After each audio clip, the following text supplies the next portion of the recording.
Сегодня сильный северный ветер. Всем привет. Идем проверить баллон. По рекомендации знакомых поклал металлический ключ в карман, чтобы не сдуло.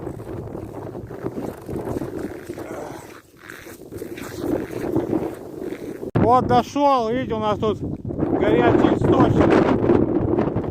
Ближе подходить не могу, бля. Оно тут. Вот здесь пустота, пустоты. А вот здесь уже лед хороший. Вот здесь можно встать.